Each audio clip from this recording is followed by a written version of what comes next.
La dignité d'une femme ne se vend pas dans les supermarchés, mais elle procure une valeur inestimable. Salut la famille, c'est votre journaliste d'investigation, toujours au cœur des grands événements, des sujets qui vous concernent, mais aussi et surtout des affaires qui vous intéressent. Seigneur, comment admettre qu'une femme mariée puisse se faire prendre en flagrant délit dans sa propre maison, avec un voisin? C'est absolument incroyable. Mais pourtant, c'est des situations auxquelles nous sommes confrontés assez souvent. La dernière actualité dans la ville de Yaoundé nous parle d'un cas où le mari a surpris l'amant et son épouse dans leur maison.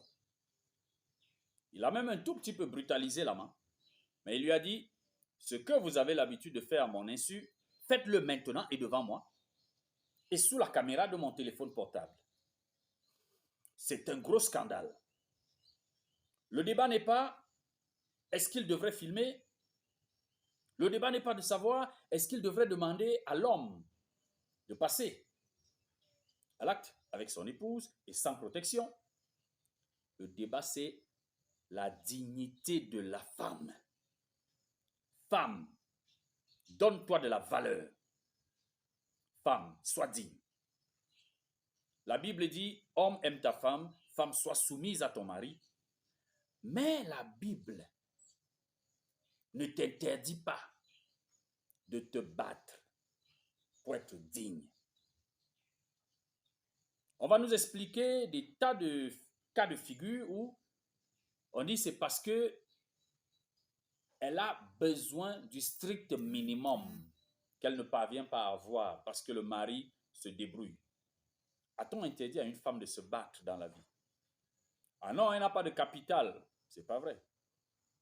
C'est pas vrai. Je vais donc vous dire ce que vous devez retenir. Toute femme mérite d'être digne. La langue française nous dit: le travail éloigne de nous trois grands mots, l'ennui, le vice et le besoin. Il y en a qui pensent que ça, c'est pour les intellectuels. Ah non. Aujourd'hui, je vais vous rassurer, c'est valable pour tout le monde. La femme qui travaille est forte. Elle est indépendante. Elle n'a pas besoin d'avoir un budget d'1 milliard pour se mettre en activité. Elle n'est pas indépendante par rapport à son mari.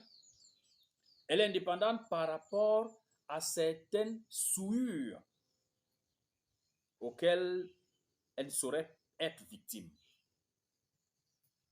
Être commerçante ne nécessite pas forcément un budget d'1 million. Avec 2000 francs, vous vous achetez une cuvette d'arachide que vous faites bouillir, vous placez devant votre maison, vous commencez par là, c'est un début. C'est le début qui sera difficile. C'est assez choquant de se rendre compte qu'une femme soit incapable de satisfaire son moindre petit besoin au point de se livrer à son voisin. Pour pas grand-chose, pour quelques pièces. C'est honteux, c'est scandaleux.